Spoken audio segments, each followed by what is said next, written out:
With this project, I'm trying to tell two stories. More personally, that I was raised very Catholic, and in a lot of ways felt that that suffocated me when I was very young.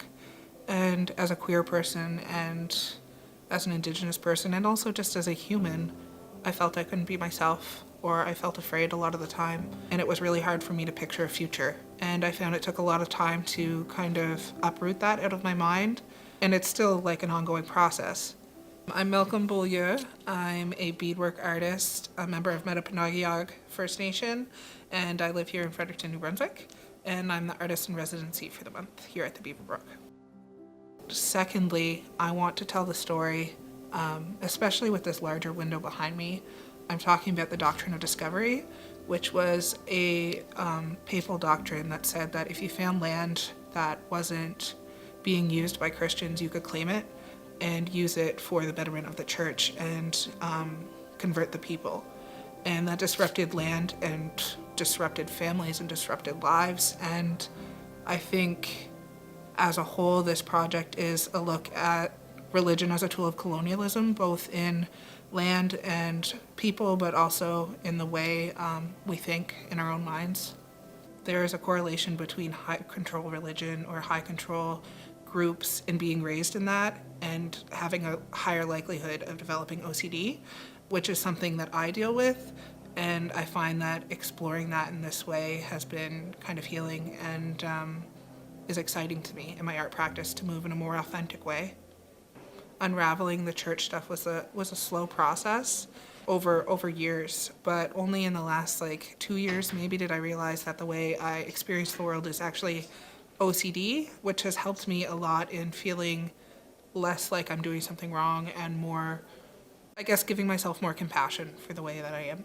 And in my case, and especially with OCD in general, you tend to feel that your thoughts are equal to actions. So me being angry is equal to harming somebody or is equal to, causing harm. And so that was really frightening for me in the beginning. And I did a lot of practice in doing small ways to honor my anger, to test that, or to make myself trust that I could have a feeling and it not be, a bad thing.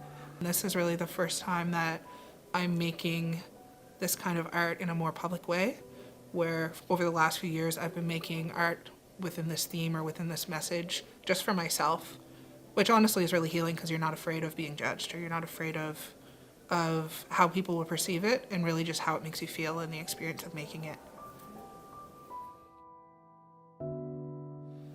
Over my shoulder behind me is a work I finished while I was here. I titled it Tithe. It's an antique holy water bucket with a sprinkler with beaded hair spilling out. And tithing is to give financially to the church you're a part of and is often seen as a pretty mandatory part of being a member of a parish. And to me, what I'm trying to represent with this work is that the true tithing that was expected from Indigenous people was loss of culture, loss of family, and that we paid with, our spirits and with our culture and our communities, but also in a more literal sense with our hair. When children went to residential school, they lost their hair, which holds a lot of significance. In this smaller window behind me, that window will be done entirely in red beads and will tell the story of doctrine of discovery, using Catholic symbols, but also using government symbols and archival double curves. And then the other window will tell the opposite story of the regrowth that's happened after the resurgence of Indigenous culture and those archival double curves growing and blooming in new ways. And they'll face each other with tithe spread out on the floor in between them. This project, rather than feeling heavy, at least so far, feels powerful, feels like justice, feels fulfilling. So for now, I feel filled up by it. If there comes a time where it feels heavy, I'm definitely not afraid to take a break, to come back to it when I'm ready, or to stop altogether. That's always an option. It feels powerful and it feels dangerous at the same time. I've been working on, those little tests, those little practices of I can feel what I feel, I can say what I want to say, and the world won't end. This feels like the ultimate practice, the ultimate test. And that is scary, and I think a lot of the time scary things are still worth doing. And for this, it just was the idea meant enough to me that it felt it felt unfair to keep it to myself. And I think sometimes even if something is unpleasant, it needs to be said.